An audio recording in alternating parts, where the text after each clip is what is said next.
I'm Dale Cobb, and welcome to another Success Path 60-second resume building seminar. This is part of a series on how to build an effective modern resume that will reach the hiring manager, attract a job interview, and continue selling your authentic strengths in a way that leads to more second interviews and ultimately job offers. In this segment, I'm going to be sharing a brief introduction to Applicant Tracking Systems, also called Talent Management Systems, Applicant Management Systems, or simply computer readers. Today's resume is optimally formatted so that it will pass through the over 200 different versions of these software programs.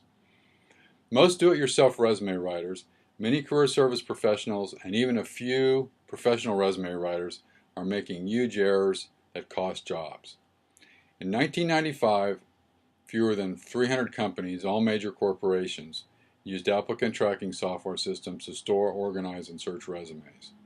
Today, it's been estimated that 80% of all companies, medium and large, rely on computerized ATS as the first reader for every resume received from any source. The largest ATS is Taleo and is used by Starbucks and other companies who hire thousands of employees every week.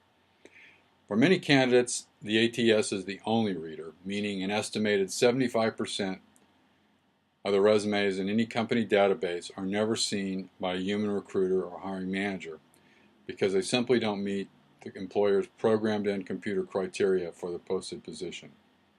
And it's really worse than that because these computer systems can only read a limited number of programs and formats within those programs.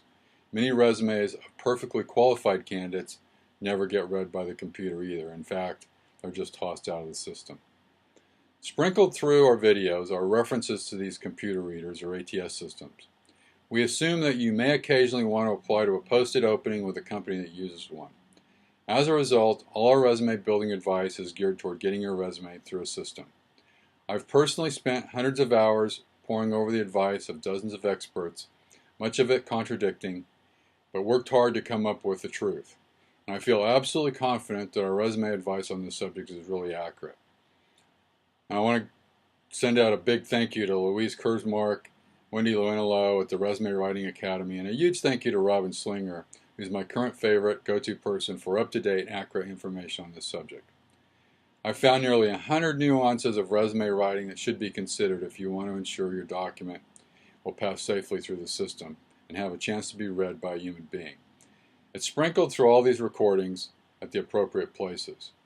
If you follow our advice carefully in the other recordings, we think you have a terrific shot at being considered for a position if you actually communicate the qualifications programmed into the company's computer system and listed in the job description. I'm also a big advocate of trying to work around these systems altogether, or at least avoid going through them as your first approach. If you track through our job search execution sprints, you'll see that only one of the search methods we teach requires applying to posted openings. I'm a huge advocate of understanding the big opportunities and what's often referred to as the hidden job market and making direct contact with hiring managers or even starting with someone in a role above that hiring manager position. Job search is an example of an activity where doing what you're told, or especially doing what everyone else does, may be the worst strategy you can have.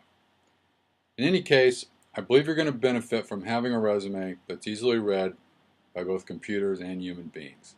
I'm Dale Cobb, and I'll see you on the path.